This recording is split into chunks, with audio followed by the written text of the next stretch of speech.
Buenas a todos, bienvenidos una vez más a mi canal. Os dejo a continuación un vídeo que grabamos en las instalaciones de Training for All, donde, bueno, en concreto vas a ver que vamos a hablar del FRC, que es la capacidad funcional de reserva. Bueno, hemos hablado en muchas ocasiones ya del concepto, creo que a lo mejor lo conoceréis. Si no, te invito a suscribirte a mi canal y que veas todos los contenidos que estamos haciendo. Así que nada, dentro vídeo y a disfrutarlo.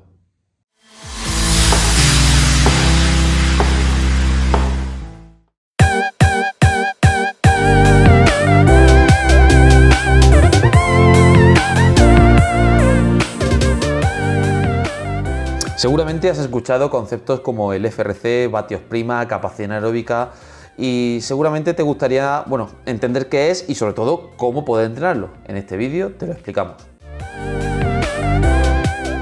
Para entender el concepto que hemos comentado anteriormente de FRC o vatios prima, dependiendo de donde lo leáis, o capacidad anaeróbica, antes hay que entender los conceptos de FTP y potencia crítica para poder entenderlo bien todo en conjunto. Según el Dr. Kogan, el FTP no es más que la potencia estable que podemos mantener sin que llegue a aparecer la fatiga. En cambio, el concepto de potencia crítica no es más que la potencia que podemos mantener sin que aparezca esa fatiga. Es decir, en definitiva son conceptos muy parecidos, ¿vale?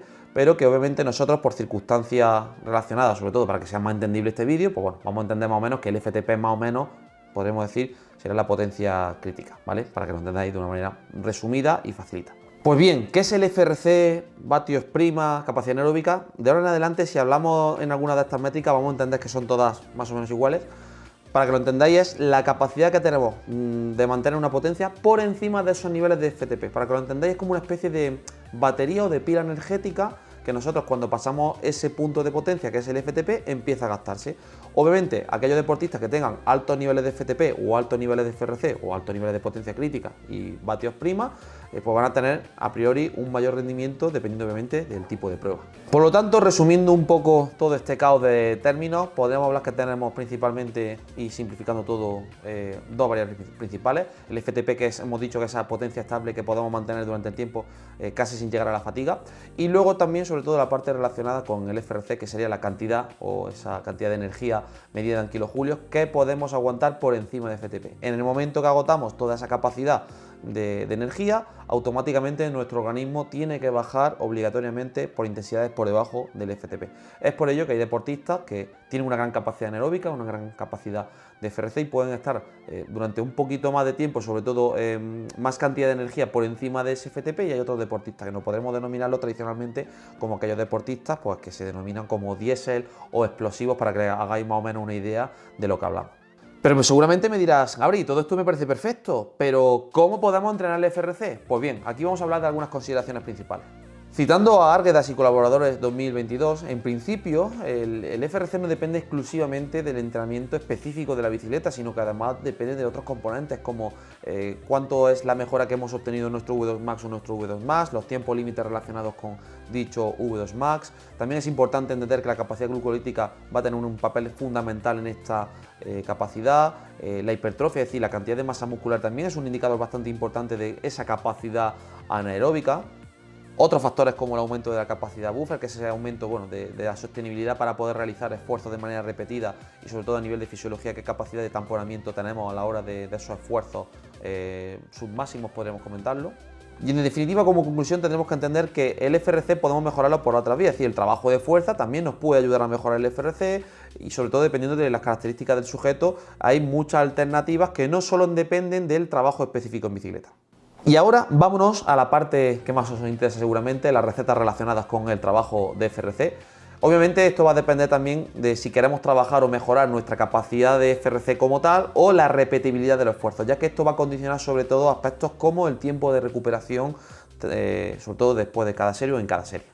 A modo de resumen, podríamos hablar que trabajos relacionados para la mejora del FRC podríamos catalogarlo en torno a un esfuerzo en torno a los 30-60 segundos, dependiendo también obviamente de muchos autores. En principio vamos a quedarnos en esa barrera entre los 30-60 segundos, dependiendo de lo que es el tiempo de duración de los intervalos. La intensidad del FRC es una de las cosas un poquito más complejas, ya que tradicionalmente se han utilizado porcentajes del FTP para establecer zonas. La problemática o también casuística interesante que tiene el FRC es que no tiene un único porcentaje para todo el mundo, sino que va a ir en función del modelado de nuestra curva de potencia, o en concreto de la curva de potencia, de tal manera que aquí difiere mucho la capacidad para generar esa cantidad de energía, o sobre todo esos kilojulios que estamos comentando, para poder hacer una potencia por encima del FTP, por lo cual no podemos decir que haya que trabajar en torno al 110, 115, 120, 125 del porcentaje del FTP, sino que para definirlo bien tenemos que medir bien toda nuestra curva de potencia, tener un modelado más o menos actualizado y a partir de ahí programas como VLOOKUP, por ejemplo, nos dan información de, oye, tu zona de FRC corresponde a esta intensidad entre este tiempo y este tiempo, de tal manera que podemos individualizar aún más. No obstante, en ese aspecto, si tenéis cualquier tipo de duda, hacérnoslo saber en los comentarios y os podemos ayudar al respecto.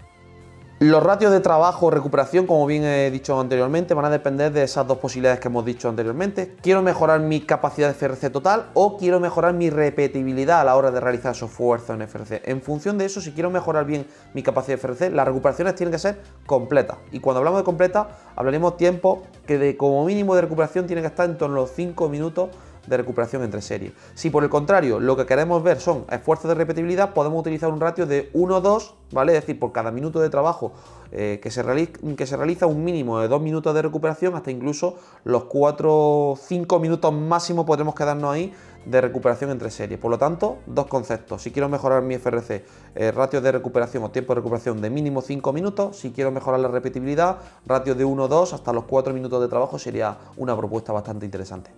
¿Cuánto tiempo tengo que acumular en mi sesión para tener ganancias en el FRC? Esto obviamente va a depender mucho del nivel del deportista, pero como líneas generales podemos catalogar dos tipos de efectos. Sobre todo, deportistas no tan iniciados o que no son de alto rendimiento, donde podemos hablar de tiempo acumulado entre los 4 y 12 minutos por sesión.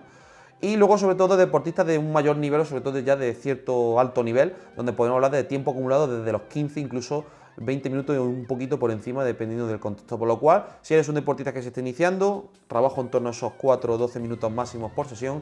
Si eres un deportista ya bastante consagrado, que tiene experiencia, que quiere desarrollar, vámonos en torno a un mínimo de 15 minutos acumulados, incluso hasta los 20 minutos podría ser un aspecto bastante interesante a la hora de trabajarlo. Por lo tanto, y recopilando toda esta información, podremos catalogar que un trabajo de FRC tipo podría ser 8 series de 30 segundos en esos porcentajes en los que cada uno tengamos nuestra zona de FRC. Dentro de ese trabajo, si obviamente en este caso queremos mejorar nuestra capacidad de FRC como tal, dejaremos un tiempo mínimo de 5 minutos de recuperación entre series. Bueno, pues eso ha sido todo. Esperamos que os haya gustado muchísimo este vídeo. Ya sabes que si te gusta el contenido que sacamos en el canal, dale a like, suscríbete, compártelo entre tus amiguitos y bueno, nos vemos en próximos vídeos. Chao, chao.